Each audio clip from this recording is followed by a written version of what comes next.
ويسلم ويبارك عليه. اللهم صل وسلم وبارك عليه. ربي صل على محمد ربي بلغه الوسيلة.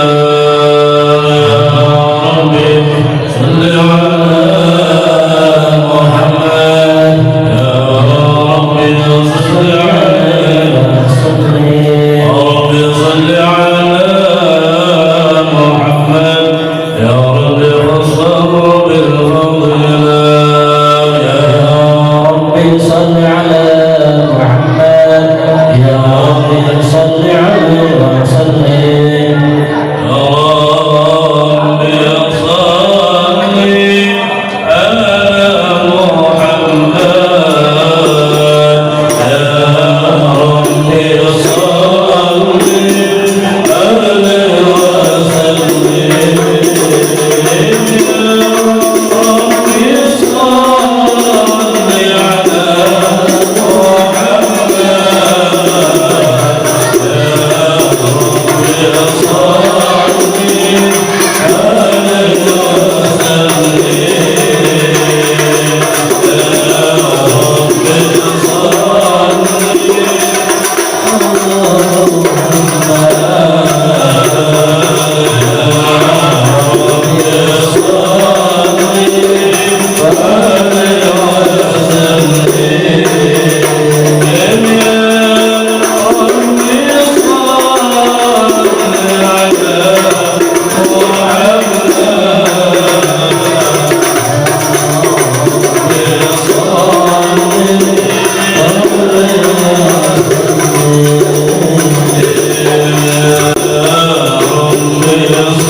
إلا الله الله أكبر لا إله إلا الله فلن تزل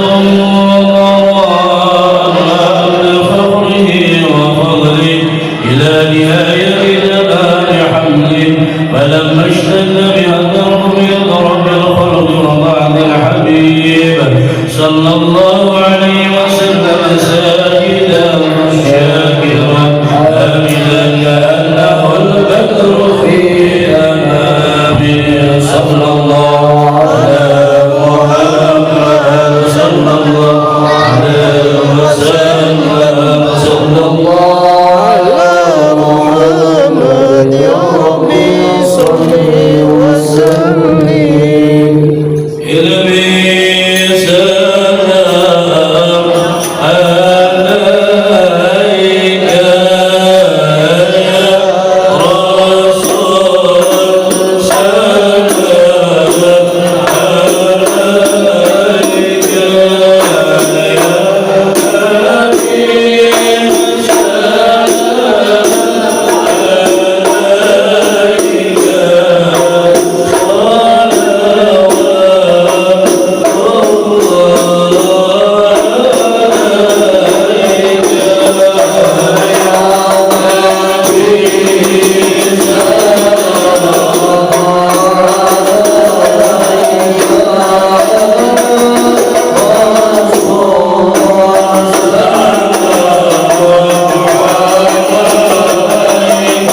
akan berupaya sebaik mungkin dalam menerjemahkan dari beliau, dan saya minta antum semua mendengarkan beliau.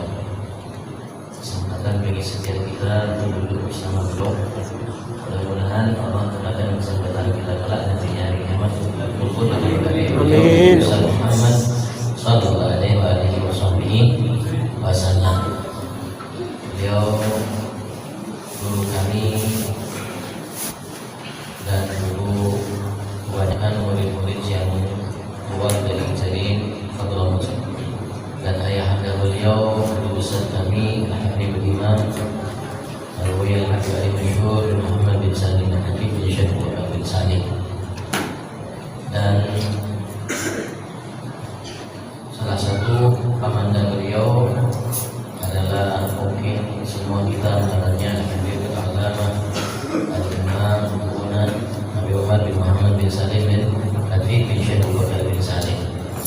Alhamdulillah beliau datang di hadapan kita, duduk bersama kita, dan insya Allah kita akan dengarkan taujihat atau nasihat-nasihat untuk semua kita yang kita niat untuk mengamalkan dari apa yang kita dapatkan dari beliau, dan mudah-mudahan insya Allah hubungan kita setelah ini dengan Tuhan kita Allah, Nabi kita Muhammad, para kekasih-kekasih Allah, para ulama, dan antara sesama kita insya Allah jauh lebih baik.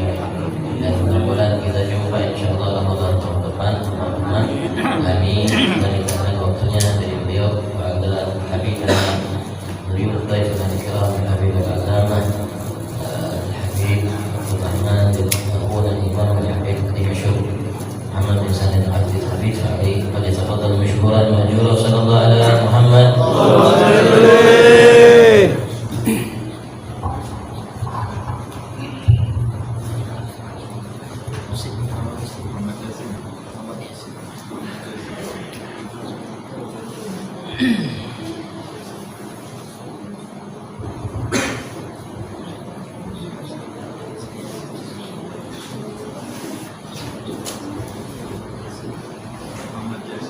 Alhamdulillah, الملك الحق المبين جميعنا وإياكم بالمسيح محمد ياسين بارك الله في الحاج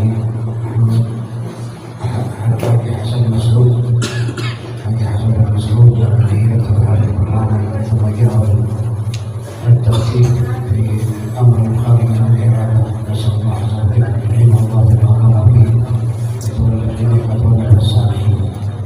Alhamdulillah, yang di sore hari berbahagia ini kita dikumpulkan oleh Allah Subhanahu wa taala di Masjid Muhammad Yasin, dan Sahibul Bait Haji Hasanuddin bin Mas'ud kata ada satu hal sehingga beliau tidak bisa menemui kita dalam acara yang agung ini bersama kita. Kita berharap mudah-mudahan Allah Subhanahu wa taala selalu menjaga setiap langkah beliau, membantu agar beliau menjalankan semua amanah yang diterima kepada beliau dengan baik, dan mudah-mudahan Allah Subhanahu wa taala berikan kebaikan untuk beliau dan melindungi beliau dalam perjalanannya. Amin. Asyhadu an la ilaha illallah waliyus salihin wa asyhadu anna sayyidina Muhammadan abduhu wa rasuluh al-'abdu as-salih al-amin. Allahumma shalli wa sallim wa barik wa karrim ala sayyidina Muhammadin wa ala alihi wa sahbihi. Amma ba'd. Dan beliau mengucapkan alhamdulillah yang merupakan pencipta, pengatur semua alam semesta dan semua penghuninya, yang kita minta kepada Allah Subhanahu wa taala sebagai Zat Al-Khaliq yang nyata, yang tidak bisa dipungkiri oleh siapapun, untuk menimpakan salawat salam terhadap Nabi Abu Muhammad sallallahu alaihi wasallam beserta keluarganya, para sahabatnya, yang mana beliau Nabi Abu Muhammad merupakan Nabi yang diutus oleh Allah Subhanahu wa taala, yang nyata kebenaran apa yang dibawa olehnya. نحمده عز وجل على ما جمعنا نسأله أن ينفع وجمعكم هذا بتذكر وتذكير والتواصي بالحق والصبر وما ربطنا الله به ولباس التقوى لوصية الله الأولين على الآخرين. أوصيكم وإياي بتقوى الله عز وجل.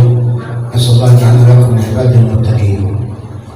Mudah-mudahan Allah Subhanahu wa taala yang mengumpulkan kita di tempat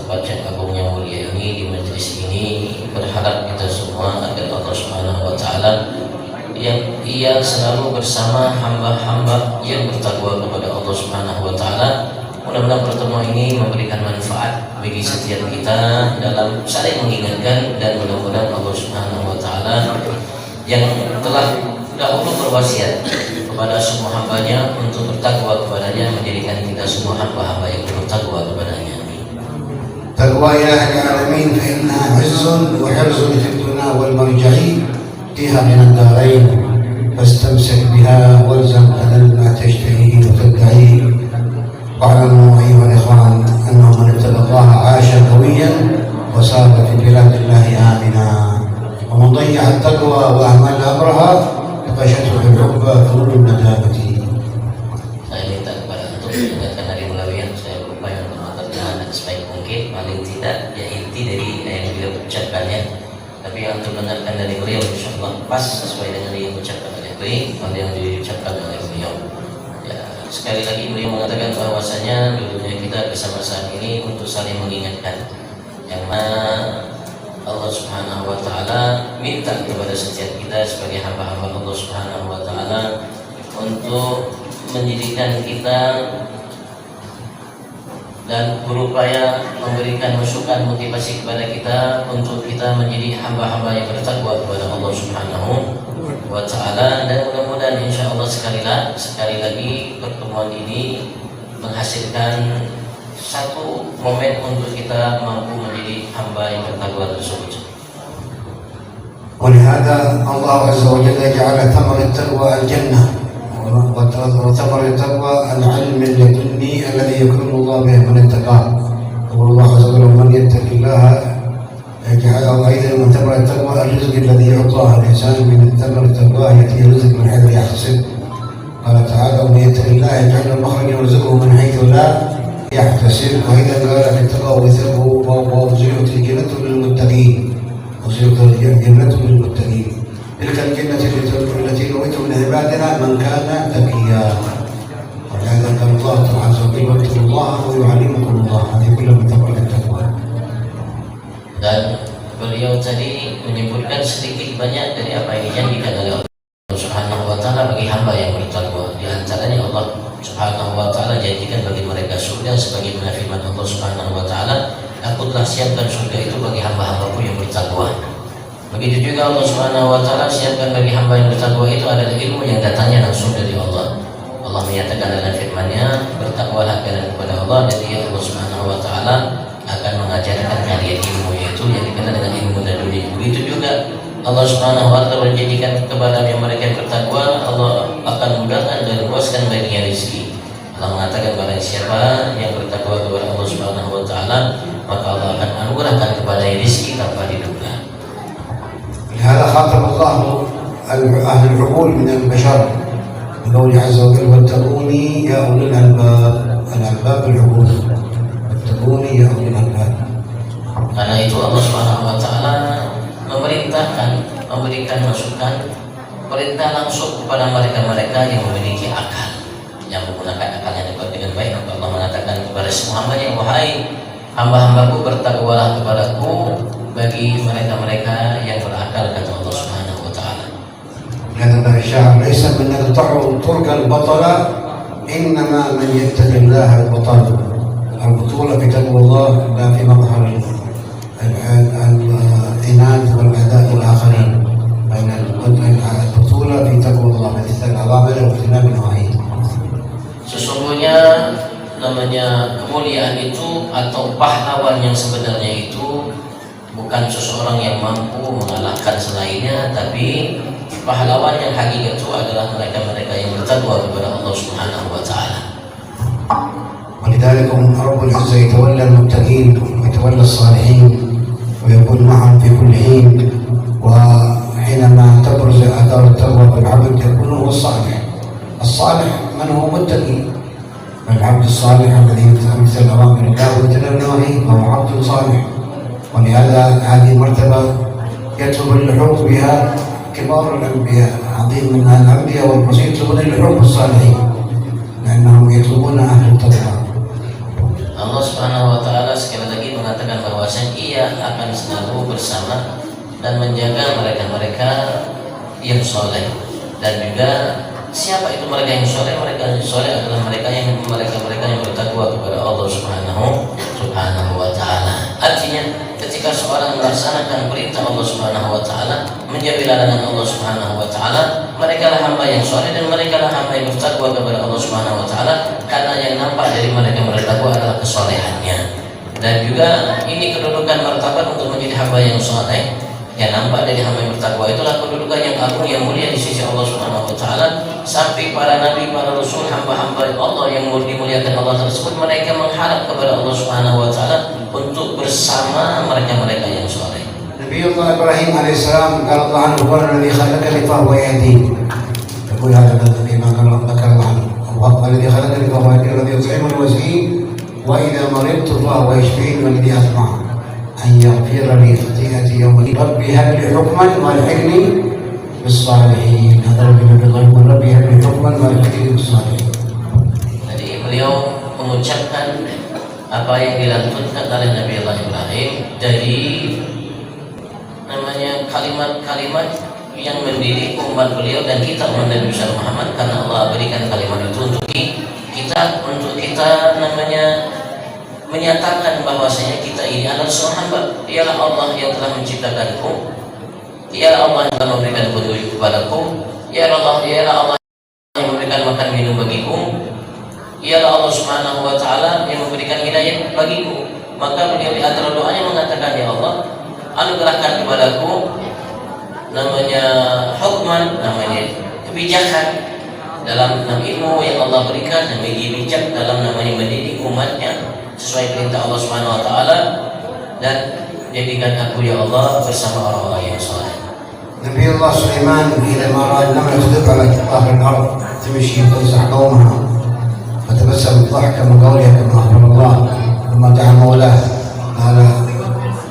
قالت النملة يا أيها لم ندخل مساكنكم لا يحتملنكم زلوم وجنود ولا يحرم فتبسم ضاحكا من قولها وقال هذا قال نبي الله سليمان قال ربي أوزعني أن أشكر نعمتك التي أنعمت علي وعلى والدي وأن أعمل صالحا ترضاه وأدخلني برحمتك في عبادك الصالحين. هذا دعوة سيدنا سليمان. Begitu juga Nabi Allah Sulaiman yang Allah Subhanahu wa Ta'ala ceritakan kepada kita tentang cerita akan anugerah yang luar biasa yang Allah berikan kepada beliau. Dan dalam cerita itu diantaranya beliau mendengarkan dari kejauhan namanya suara semut. Maka ketika ia mendengarkan suara tersebut, maka ia pun memohon dan berdoa kepada Allah Subhanahu wa Ta'ala. Beliau mengatakan, kurang lebih artinya, ya Allah, mudahkan diriku untuk mensyukuri nikmat yang telah Kau berikan kepadaku, kepada kedua orang tuaku, dan masukkan aku ya Allah ke dalam kelompok golongan hamba-hambamu yang soleh. Nabi Allah Yusuf, Rabbi qad aritani min al-mulk wa 'allamtani min ta'wil al-ahadith fatir as-samawati wal ard anta waliyyi fid dunya wal akhirah tawaffani musliman wa alhiqni bis salihin. Nabi Allah Yusuf. Itu dia Nabi Allah Yusuf, Allah Subhanahu wa Ta'ala kutip kalimat atau doa yang pernah ia panjatkan sebagai kutip doa Nabi Allah Ibrahim dan Nabi Allah Sulaiman tadi. Beliau mengatakan setelah beliau berdahulu mengakui nikmat yang diberikan oleh Allah Subhanahu wa Ta'ala terhadap dirinya, yang dia bisa menerjemahkan, mengungkapkan apa arti dari mimpi dan lain sebagainya. Beliau pun minta kepada Allah Subhanahu wa Ta'ala, tawaffani musliman, ya Allah wafatkan aku dalam kondisi sebagai seorang muslim dan kumpulkan aku bersama hamba-hambamu yang soleh. وهكذا نبي الله سيدنا محمد عليه الصلاة والسلام علمنا في دعاء الفجر أن نطلب من الله أن نكون أهل سلم للأولياء. وهذا دعاء الفجر نقول فيه اللهم اجعلنا هادين مهتدين غير ضالين ونمضي حربا لأعدائك وسلما لأوليائك. يحبك الناس ونعادي بعداوتك من خلقك من خلقك. ويقول في عام ينزل خروج المنزل اللهم صل بحق السائلين عليك، حق الراغبين اليك، وحق المشاركين اليك، سائلين عليكم اللي يسألوا يقول في دعاء اللهم اهدني فيمن هديت عافني فيمن عافيت يرزق الحب فيمن هداهم الله فيمن عافاهم الله تولني فيمن توليت. هذا كله منهج النبوة والرسالة يرزق الحب من كان قبلهم بهذا الحال. Begitu juga Nabi Agung Muhammad Sallallahu Alaihi Wasallam, beliau banyak dalam namanya kalimat-kalimat yang diungkap olehnya, terutama dalam doa-doa beliau. Dalam termasuk doa fajar, artinya doa ini disunatkan untuk kita baca di waktu fajar setelah mendengar adzan subuh. Kita salat sunat fajar, habisnya sebelum salat subuh kita baca doa namanya doa al-fajar, langsung diajarkan oleh Nabi Muhammad Sallallahu Alaihi Wasallam, yang mana doa itu Rasulullah mengatakan kurang lebih, ya Allah jadikan kami hamba-Mu yang mendapatkan hidayah dari-Mu dan mampu memberikan namanya hidayah itu kepada selain-Mu. Dan dia mengatakan, aku memusuhi semua hamba-hamba yang Kau musuhi, dan aku ya Allah mencintai semua hamba yang Kau cintai.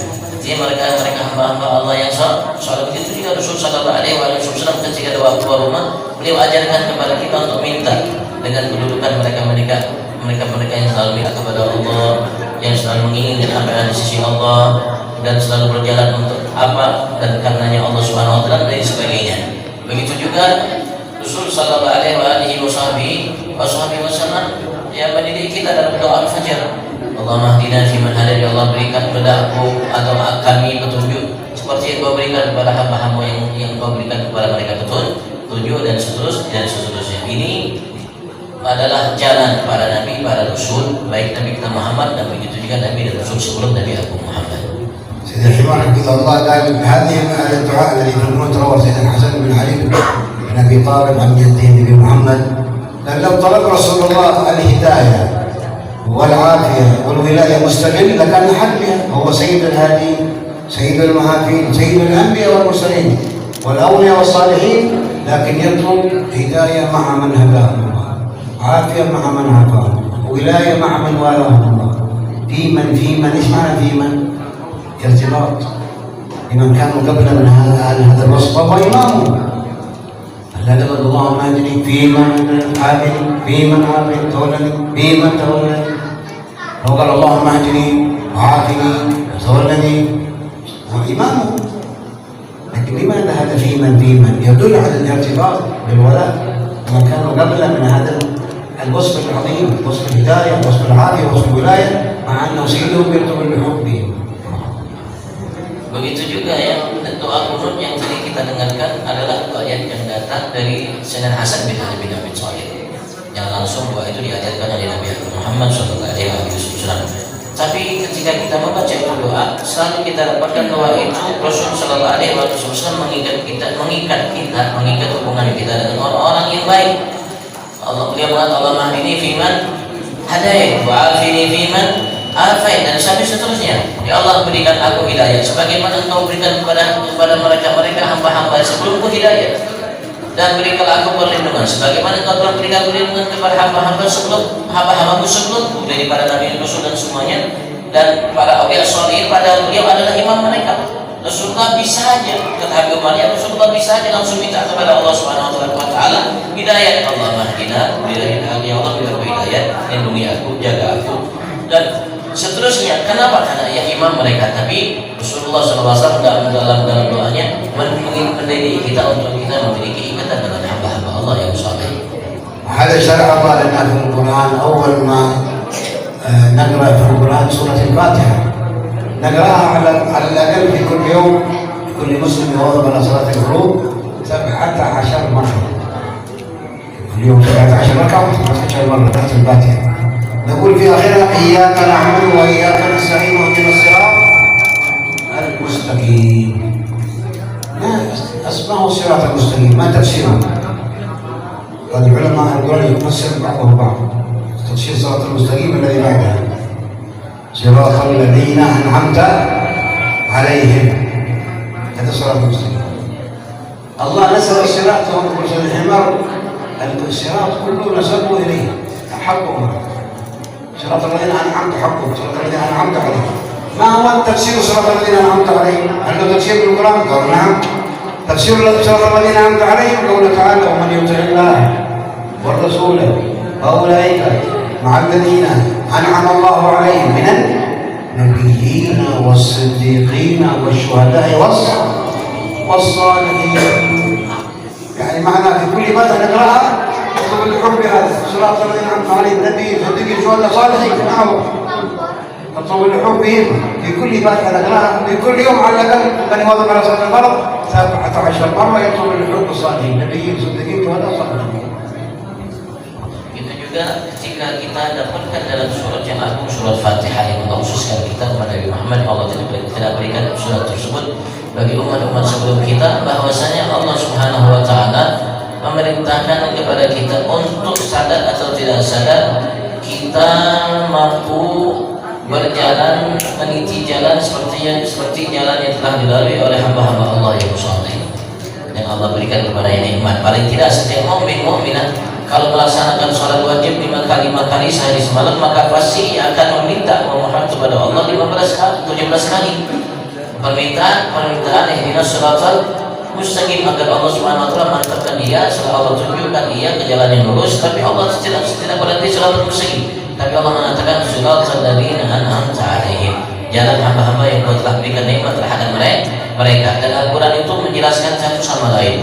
Maka apakah ada dalil yang menjelaskan siapa itu orang-orang yang mendapatkan nikmat dari Allah? Allah ia adalah Al-Quran. Allah mengatakan siapapun yang taat dan patuh kepada Allah dan Rasulnya, maka Allah Subhanahu wa taala akan menjadikan ia bersama mereka, orang-orang yang diberikan oleh nikmat terhadap mereka. Siapa mereka itu? Minan nabiyyin wasiddiqin wasyuhada, wasyuhada kalangan para nabi, para siddiq, syuhada dan salihin. Jadi setiap harus kita minta agar Allah Subhanahu wa taala mantapkan kita di jalan mereka dan menjadikan kita selalu bersama mereka, hamba-hamba Allah yang saleh. وهذا الذي شرع الله لنا في الصلاة. في كل صلاة نأتي بالتشهد، التحيات، المباركات، الصلوات، الطيبات لله. هذه تحية ألقاها رسول الله مع ليلة المعراج لما خاطب ربه. هذه تحية حي مولاه، التحيات، المباركات، الصلوات، الطيبات لله. الحق عز وجل يسلم على رسول الله السلام عليك أيها النبي ورحمة الله وبركاته. رسول الله يرد السلام علينا وعلى عباد الله الصالحين. بالفاتحة صالحين، بالتحيات صالحين، بداية صالحين، آخرة صالحين. من الله شرط الصلاة نحن نصلي لله، قل إن صلاتي ونسكي ومحياي ومماتي لله رب العالمين. فإن هذه من ارتباطنا بالله أن نؤدي هذه الأعمال، نقول هذه الألفاظ تعبدا لله، نعبد الله بهذا العمل، عبادة لله. التحيات عبادة، السلام علينا وعلى عباد الله الصالحين عبادة، نعبد الله بهذا الذكر، نسلم على الصالحين. لذلك قال العلماء ما من صالح على الله الارض الا والمنه لرسول الله حيث ذكره عند الله في ليله المعراج، ذكره في حفله الصالحين. كل صالح اخذ بهذا السلام، السلام علينا وعلى عباد الله الصالحين. هذه الصلاه نسميها مربوطه بالصالحين اللي هم اهل التقوى، امتثل اوامر الله واجتنب النواهي، ناتي بالخلاصه أنه ما يجمعنا على هذا الذكر والخير والعبادة إلا الارتباط بتقوى الله، والذين هم أهل التقوى هم أهل الصلاح الصالحين بعباد الله عليكم والله سبحانه بشكل جعلنا هادين مهتدين إلى الضالين والمضلين، حربا لأعدائه وسلما لأوليائه، والحقنا بالصالحين الصالحين والحمد لله رب العالمين. Allah Subhanahu wa taala secara langsung dalam kitab suci Al-Qur'an mengajak kita,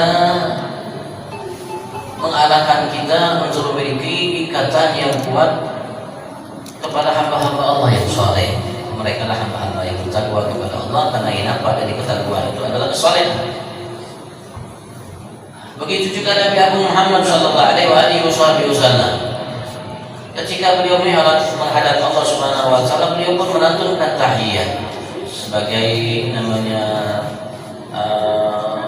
penghargaan atau namanya ungkapan akan namanya nikmat yang besar yang telah Allah berikan kepada beliau yang selalu kita baca dalam setiap tahiyat kita. Beliau mengatakan tahiyatul mubarakatuh shalawatut thayyibatun lillah. Setelah itu dia mendapatkan salam dari Allah. Assalamualaikum ayuhan nabi wa rahmatullahi wabarakatuh. Kepada Nabi besar Muhammad mengatakan assalamu alaina wa ala ibadillahis sholihin. Artinya salam yang Allah khususkan kepada Nabi besar Muhammad. Nabi besar Muhammad lah menjadi wasilah setiap hamba-hamba Allah yang saleh, kata para ulamanya untuk mendapatkan salam yang khusus yang Allah berikan kepada Nabi Abu Muhammad sallallahu alaihi wasallam, sehingga Nabi kita Muhammad berjasa atas setiap hamba Allah yang saleh, baik bagi umat ini dan umat-umat sebelumnya. Dan tadi kita dengarkan dari awal bahwasanya para Nabi Yusuf, Nabi Ibrahim, Nabi Allah Sulaiman, Nabi Yusuf minta kepada Allah Subhanahu wa taala untuk menjadi hamba-hamba Allah yang saleh dan bersama mereka. Jadi tidak ada seorang nabi, seorang rasul dan seseorang hamba Allah yang saleh dari umat ini sebelum dan semuanya selain kita bangsa manusia kecuali Nabi besar Muhammad ada andil, ada jasa untuk semua atas salam yang telah diberikan oleh Allah Subhanahu wa taala terhadap beliau, dan beliau menghantarkan namanya salam tersebut terhadap setiap hamba-hamba Allah yang saleh. Selagi beliau tadi menyebutkan tentang namanya apa yang disebutkan oleh Nabi Muhammad dari doa al-fajr, dan insyaallah mereka lah orang saleh itu adalah orang-orang yang bertakwa kepada Allah. Insyaallah Allah Subhanahu wa taala berkahi pertemuan kita di sore hari ini, dan mudah-mudahan insyaallah menjadikan semua kita sebagai hamba Allah insyaallah. Amin. ونختم الكلمة بالوصية سيد عمر رضي الله عليها لعل يكون في ذلك علم وعمل. آية الكرسي والقرآن ويسنام القرآن، وجاء في فضائلها كثير من الأحاديث وفي كثير من الأوقات. جاء سيد عمر خلاصة من هذا العمل بها أن لا ينساها المؤمن، أن يقرأها في 4 مواضع، وهي جاءت كلها في السنة بعد كل صلاة، قبل كل نوم، عند الخروج من المنزل والدخول المنزل. هذه كلها تحسين للإنسان، وإذا يتبع عليها الله رزق إلى المنزل إذا قرأت الكرسي مع سورة الإخلاص المعوذتين حتى يفيد الرزق إلى الجيران كما ورد عن النبي محمد صلى الله عليه وسلم. فعليكم بقراءتها هذه آية الكرسي. إذا وصية بذكر في القرآن رب اشرح لي صدري ويسر لي أمري، هي أيضا دعوة سيدنا موسى عليه السلام في شرح الصدر وتيسير الأمر. أوجه في قراءتها أن يحسبون على ذات على الأقل في اليوم 100 مرة. أيضا دعاء ذكر من السنة ورد الحديث لا إله إلا الله الملك الحق المبين، من وضع عليه 100 مرة كانت له 4 فوائد: الأمان من الفقر، ووحشة القبر، واستفتح بها باب الغنى، واستبرع بها باب الجنة. هذه الأذكار التي نوصيهم بها ونعتقد الله، وعلى الله سبحانه عز وجل يجعلنا ولهم من كل هم فرجا، ومن كل ضيق مخرجا. فرج عن إخواننا في أرض غزة، في فلسطين، في اليمن، في الشام، في السودان، في كل مكان. أصلح الله أمور المسلمين، صرف الله شر المؤذين. يا لطيفا بخلقه يا عليما بخلقه يا خبيرا، خلق الطف بنا يا لطيف يا عليم يا خبير. يا لطيفا لم تزل الطف بنا فيما نزل إنك لطيف لم تزل الطف بنا. نقول سوا يا لطيفا لم يزل الطف بنا فيما نزل إنك لطيف لم تزل الطف بنا والمسلمين. يا لطيفا لم يزل الطف بنا فيما نزل إنك لطيف لم تزل الطف بنا والمسلمين. يا لطيفا لم يزل الطف بنا فيما نزل إنك لطيف لم تزل الطف بنا والمسلمين. يا أرحم الراحمين يا أرحم الراحمين يا أرحم الراحمين فرج على المسلمين. يا أرحم الراحمين يا أرحم الراحمين يا أرحم الراحمين فرج على المسلمين. يا أرحم الراحمين يا أرحم الراحمين يا أرحم الراحمين فرج على المسلمين. Dan untuk mengamalkan ilmu, insyaallah saya akan memberikan wasiat sama antum semua dari ijazah yang pernah diberikan oleh namanya guru beliau beliau, pamandah beliau Habibullah bin Muhammad bin Salim bin Hafid, yang mana ijazah ini ada kaitan dengan Al-Quran dan Sunnah. Amalan yang diberikan dalam Al-Quran dan Sunnah, yang pertama baca ayat kursi di 4 tempat sebelum tidur, baca ayat kursi. Begitu juga ketika namanya keluar rumah, masuk rumah, dan setelah melaksanakan sholat 5 waktu. Dan ketika masuk rumah ditambah ayat kursi, Al-Ikhlas, Al-Falaq, An-Nas. Kalau kita amalkan itu, insya Allah Allah akan berikan kita rezeki yang berlimpah ruah sampai meluap kepada tetangga. Jadi membaca ayat kursi yang keutamaannya banyak, datang langsung dari Nabi Muhammad dan merupakan ayat termulia yang ada dalam Al-Quran.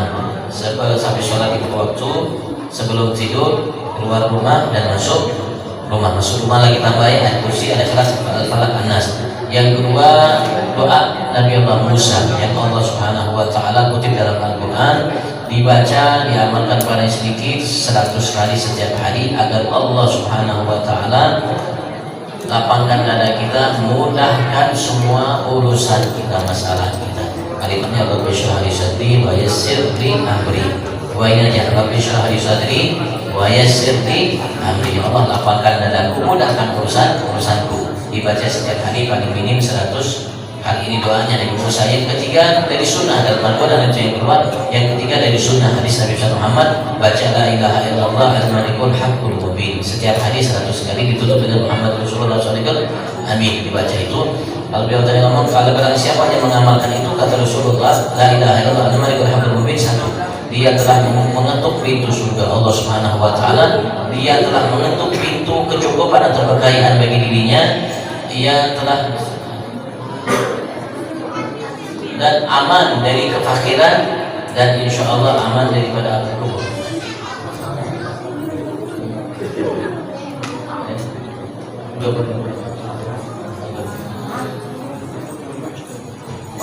Aman dari kefakiran, aman daripada namanya wasyah, gerah atau tidak nyaman hati dalam kuburan.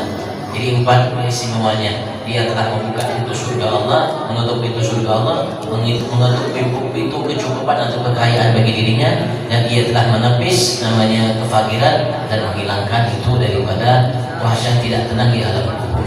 Bacanya la ilaha illallah malikul haqqul mubin 100 kali, tutup dengan Muhammad Rasulullah sampai akhir.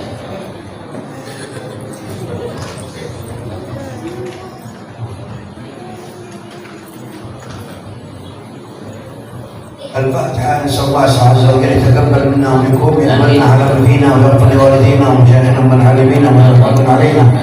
وقال الله عبد الله محمد بن محمد علي زين الهاشمي والقيامة تولى إلى جوار مولاهم وأحبابنا والدينا والديكم وأمهاتنا وأمهاتكم وأمهاتنا أجمعين، أن الله يتغشاهم بالمغفرة والرحمة في الجنة، حسن خاتمة عند الموت بعد عمر طويل بحال يمين. ونستغفر الله العظيم الذي لا اله الا هو الحي ونتوب اليه. نقول جميعا سمع نستغفر الله العظيم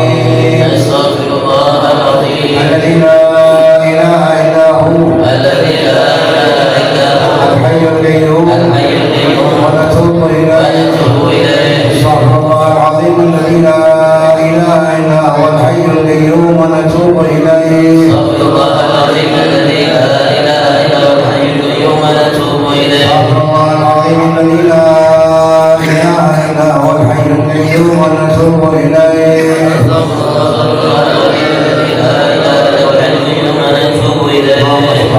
توبة نصوحا توبة نصوحا توبة نصوحا اسما وقلبا وغالبا وروحا اجعل ربنا سبحانه وتعالى حسنا وكن وإياكم حسن الخاتمة عند الموت، الخاتمة عند الموت، الخاتمة عند الموت. الله بها يا الله بها يا الله بحسن الخاتمة يا الله بها يا الله بها يا الله بحسن الخاتمة يا الله بها يا الله بها يا الله بحسن الخاتمة. خاتمتنا وعلى وجه كلها آمين. من خزي الدنيا وعذاب الآخرة. ربنا آتنا في الدنيا حسنة وفي الآخرة حسنة وقنا عذاب النار.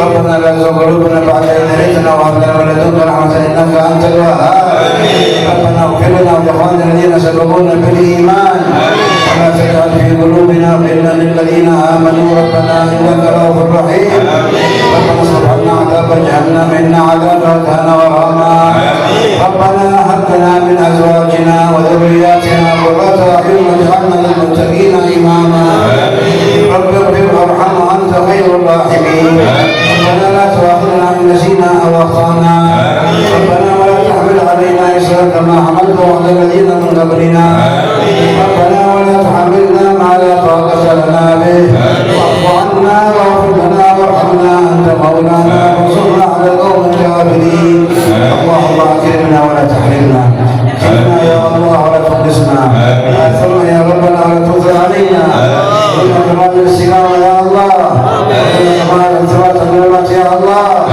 اللهم احنا على لا إله إلا الله احنا على لا إله إلا الله احشرنا بزمرتها إلى لا إله إلا الله وجميعا سما لا إله إلا الله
Alhamdulillahi rabbil alamin. Minkum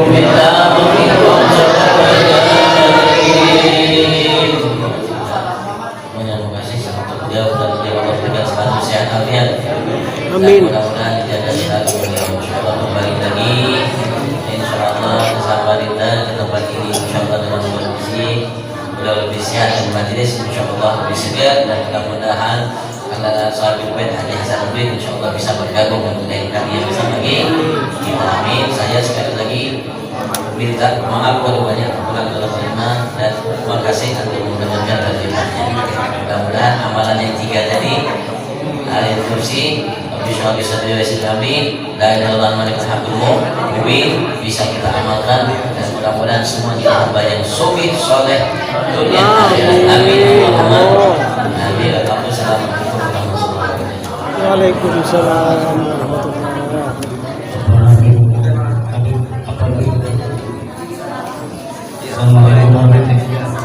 Beb, ada pesan dari Saudara Bombay, Bapak Habib ada di sini. Kami dari pengurus masjid mempersilahkan kepada para jemaah siapa tahu yang mau bertanya, persilahkan.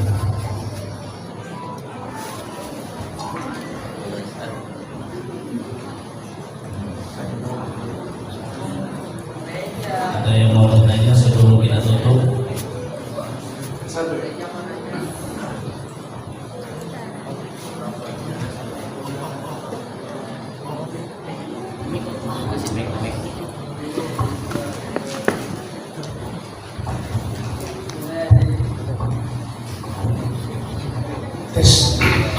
Bismillahirrahmanirrahim. Assalamualaikum warahmatullahi wabarakatuh. Yang saya hormati seluruh al-mukarram yang hadir pada majelis ini, saya langsung saja ada 2 pertanyaan. Pertama adalah bagaimana hukumnya berdoa pada sujud terakhir? Yang kedua, apakah bisa ada doa setelah tahiyat akhir sebelum salam? Saya kira demikian. Terima kasih. Assalamualaikum warahmatullahi wabarakatuh. Nama kali saya tidak dengar.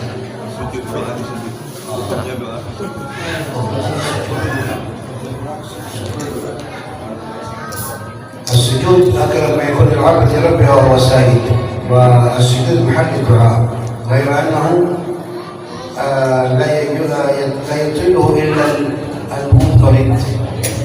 المنفرد أو الإمام الذي أما قوما محصورين فقوم التطويل، الذي هو شوية في السجود تسبيح 3 ما زاد عليه فهو من التطويل. لكن إذا كان الإنسان منفردا هو يطيل في السجود ما استطاع، لأن السجود محل الدعاء، أقرب ما يكون العبد لربه وهو ساجد فألحوا على الله فيه بالدعاء. هذا من كان منفردا. أما إن كان إماما فلا يطيل الأركان إلا بالواجب. الإمام يراعي حق المأمومين. المأموم أيضا يجب عليه متابعة الإمام، لا يتخلف. إذا اعتدل وسجد جلس الإمام يجلس معه، إذا سجد يسجد، إذا ارتفع يرتفع. لا ينبغي للمأموم أن يبقى في السجود الإمام والقيام، فلا يطيل السجود يلحق الإمام فيما هو فيه. كما قال الفقهاء التخلف عن الإمام بركن حرام، ركن كامل. التخلف عن الإمام بركنين فعليين يبطل الصلاة. يتخلف عمدا عالما. Dia mengatakan tadi bahwasanya sujud itu tempat doa dan Rasulullah perintahkan kita ketika sujud itu untuk memperbanyak doa. Tapi ya harus diperhatikan karena ketika sholat ada imam, ada makmum, ada sholat sendirian. Kalau yang sholat sendirian boleh lama-lama dia untuk sujud, terserah berapa lama dia ingin sujud dan berdoa di dalam sujud. Tapi kalau imam dia disunnahkan untuk tidak lama-lama. Sunnah bagi imam baca tasbih subhanallah Nabi 3 kali, dan kalau baca doa dia cepat, tak boleh lama-lama. Jadi imam, kecuali dia imam bagi orang-orang tertentu dan mereka yang makmum tersebut rida bahwasanya imam akan memperpanjang doa ketika sujud. Boleh, kalau tidak boleh. Kalau makmum maka tidak boleh. Artinya sebaiknya kalau imam sudah Allahu Akbar dia ikut Allahu Akbar. Jangan imam sudah Allahu Akbar dia masih baca doa di waktu sujud, kurang baik. Karena dia mengatakan, ulama mengatakan terlambat dari imam dengan sengaja tahu tidak boleh hukumnya dengan rukun fikih itu haram satu rukun. Kalau terlambat rukun bisa haram dan membatalkan sholat. Jadi kalau orang sholat sendirian ya lama-lama tidak jadi masalah. Namanya doa ketika sujud, dan kalau jadi imam kalau bisa dengan panjang. Kalau jadi makmum ketika imam sudah Allahu Akbar, sunnah baginya untuk Allahu Akbar. Tadi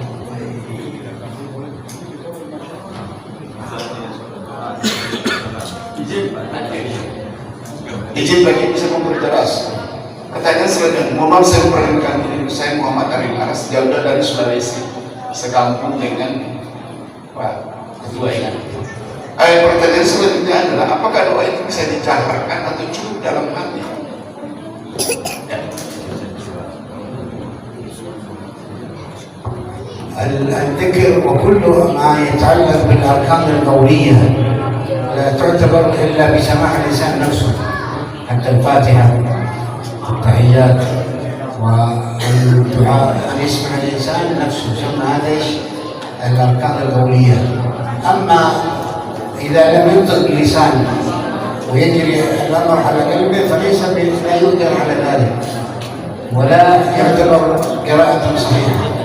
فرق ما بين أن يسمع الإنسان نفسه ويجهر بها حتى يسمع غيره، سمع الرئيس هذا جاهل، لكن القراءة يسمع الإنسان نفسه، فالقراءة يسمع نفسه هذا واجب حتى تتم القراءة. الدعاء كذلك، دعاء الاستفتاح، دعاء النصر لسيدتين،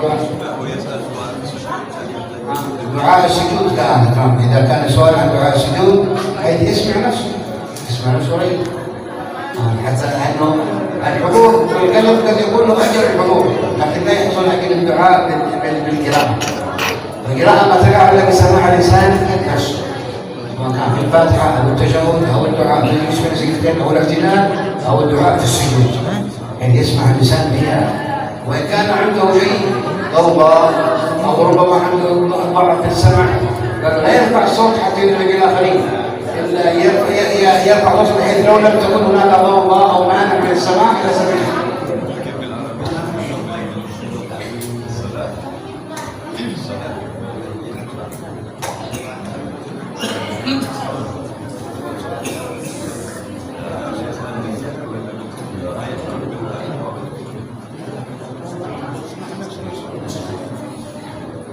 kata beliau, kalau rukun sholat wajib untuk diucapkan didengar oleh dirinya, seperti Fatihah. Kalau doa tak jadi masalah. Artinya kalau memang dia doa itu doa namanya yang dibawa dekat, tak jadi masalah. Dia baca doa dengan namanya dengan diucapkan. Tapi kalau rukun ini harus diucapkan. Terima kasih. Assalamualaikum warahmatullahi wabarakatuh.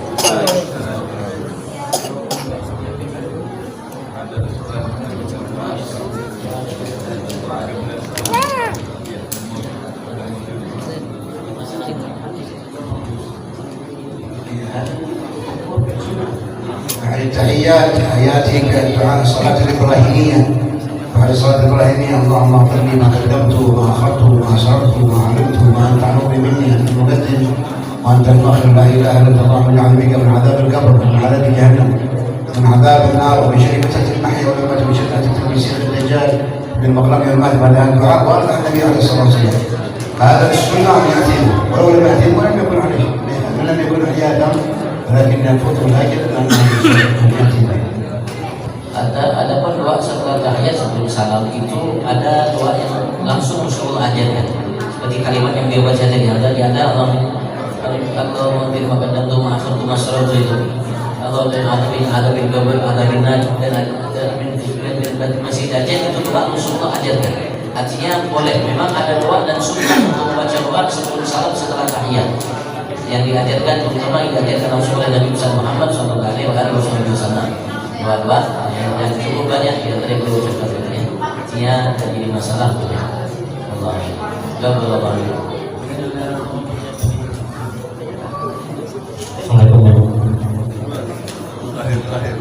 ada yang ditanya masalah sholat subuh tapi ketinggalan kolor ketinggalan di mana sholatnya?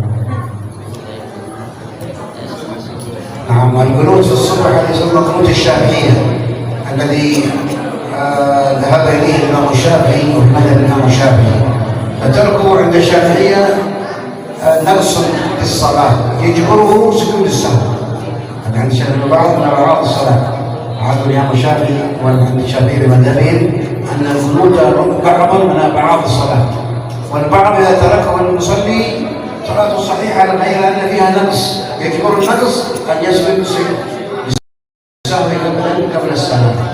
فإذا صليت خلف من لم يقنت، فعند الشافعية يجب عليك ينبغي لك قبل أن تسلم تسجد سجدتي السهو، يسجد الإنسان لسهو نفسه وسهو إمامه، سهو نفسه وسهو، إلا إذا خفت الفتنة أن تكون في مكان لو أنت سجدت فتكلف الناس وتصلح بلبلة ومشكلة، ففعل شيوخنا وعلماء الله كانوا ما يدركون حمدا مثلا الإمام يطول القنوت، يعني يطول لك الاعتدال، فهو إذا اعتدل من الركعة الثانية يقنت هو، يقنت المأموم وإلا يقنت الإمام. هذا كل ذلك لدرء الفتنة. أما إذا أنت في مكانك وأنت صاحب الموطن وأنت مذهبك شافعي وجاء شخص غير مذهبك فأنت تمضي على مذهبك، وإن لم يسجد فيأتي يقول تسجد السهو على مذهبك. هذا من باب الحفاظ على المذهب ما ذهب إليه الأئمة التي اجتهدوا في هذا المذهب وهم قرب في هذا المذهب. Secara singkat ya, menurut hukumnya sunnah. Artinya kalau ditinggalkan tidak membatalkan sholat, sholatnya sah. Tapi hukumnya sunnah. Artinya kalau ditinggalkan sengaja atau tidak sengaja sunnah. Artinya ketika tinggalkan ada kekurangan dalam sholat, maka untuk menyempurnakan kekurangan tersebut dengan sujud sahwi. Kalau lupa kunut sunnah sujud sahwi.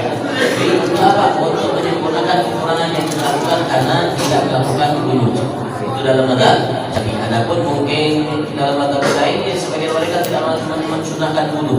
Kalau seandainya imam lupa, maka kalau dia ada kunut lupa imam. Memang dia sebetulnya mazhabnya Syafi'i lupa dan kunut, maka makmum disunahkan untuk sujud sahwi untuk menyempurnakan kekurangan yang dilakukan imam, kecuali kalau dia. Dan juga kalau seandainya memang ada imam-imam yang tidak mau kunut, maka sebaiknya kalau seandainya ketika dia berdiri ketika tidak dia agak lama, kita menggunakan kesempatan untuk kunut. Kalau memang tidak, ya sunnah untuk kita sujud sahwi, tapi ya kalau tidak menimbulkan masalah. Mungkin di tempat-tempat bukan kita, mungkin di musola atau masjid-masjid orang lain yang kunut, ya kalau bisa ya jangan kita sujud sahwi ketika mereka tidak melakukan kunut. Tapi kalau memang mereka tidaknya banyak kesempatan untuk kita kunut, kecuali kalau memang punya kita masjid punya kita Syafi'i ada orang datang sholat belakang ini, ya kita laksanakan madhab kita walaupun orang tersebut datang bukan dari bawah madhab kita. Mungkin itu ya yang bisa tanggung Allah. Kita maafnya lain kali yang dulunya karena kesian sampai pada malam nanti ada acara terakhir bagi beliau besok pagi namanya kita lakukan.